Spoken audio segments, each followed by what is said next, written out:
أعوذ بالله من الشيطان الرجيم بسم الله الرحمن الرحيم قال إنه يقول إنها بقرة لا ذلول تثير الأرض ولا تسقي الحرث مسلمة لا شية فيها قالوا الآن جئت بالحق فذبحوها وما كادوا يفعلون. அவர் மூசா, நிச்சயமாக அப்பசுமாடு நிலத்தில் உழவடித்திருக்காது, நிலத்திற்கு நீர் பாய்ச்ச பயன்படுத்தப்பட்டிருக்காது, அது ஆரோக்கியமானது, எம் விதத்திலும் வடுவில்லாதது என்று இறைவன் கூறுகிறான் என்று கூறினார்.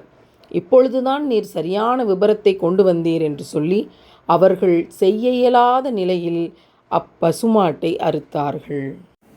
இஸ்ரவேலர்களில் ஒருவர் செல்வந்தர், சகோதரரினுடைய மகனே அவரை கொலை செய்துவிட்டு இன்னொருவருடைய வீட்டில் கொண்டு போய் போட்டு அவர்தான் இவரை கொலை செய்தார் என்று பழி போட்டு அவருடைய சொத்துக்களை எல்லாம் எடுக்க பார்க்கிறார். அப்போது மூசா நபி அவர்களிடம் இந்த செய்தி போக அல்லாஹ்விடம் கேட்கப்பட ஒரு பசுமாட்டை அறுக்க சொல்லி அல்லாஹ் கட்டளையிடுகிறான். அப்போது அந்த பசுமாட்டின் குறித்து அத்தனை கேள்விகளை, சந்தேகங்களை, குழப்பத்தை இவர்கள் எழுப்பினார்கள்.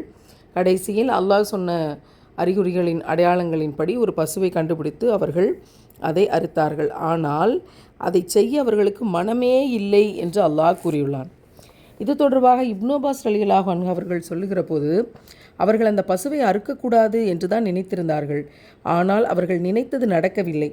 அந்த பசுவை பற்றி அவ்வளவு தூரம் விளக்கம் கூறியிருந்தும் கூட, அது தொடர்பாக அதிகமான விடைகள் நடந்திருந்தும் கூட, அதை மிகுந்த சிரமத்திற்கு பின்னர் தான் அவர்கள் அறுத்தார்கள். எந்த கொலையாளியை கண்டுபிடிப்பதற்காக அவர்கள் தங்களிடையே சண்டை போட்டார்களோ அந்த கொலையாளியை அல்லாஹ் காட்டி கொடுத்து விட்டால் அதனால் தாம் அவமானத்திற்கு ஆளாவோம் என்ற அச்சம் அவர்களிடம் இருந்தது. அதனால் அவர்கள் அதை அறுக்க முன்வரவில்லை. அதை அறுக்க முன்வராததுக்கு இது மட்டும் காரணம் கிடையாது.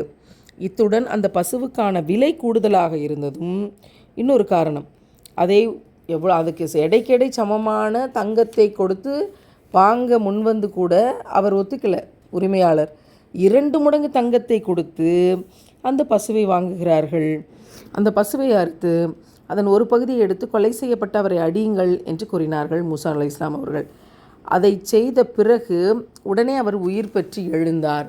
உயிர் பற்றி எழுந்து கொல்லப்பட்டது பற்றி குறித்து கேட்கும்போது, என்னுடைய சகோதரின் மகன்தான் கொன்றான், சொத்திற்காக அவன் இப்படி செய்துவிட்டான் என்று சொல்லிவிட்டு அவர் மறுபடியும் மரணித்து போனார். அவர்கள் அந்த இளைஞனை பிடித்து கொன்றார்கள். இதுதான் நடந்த செய்தி.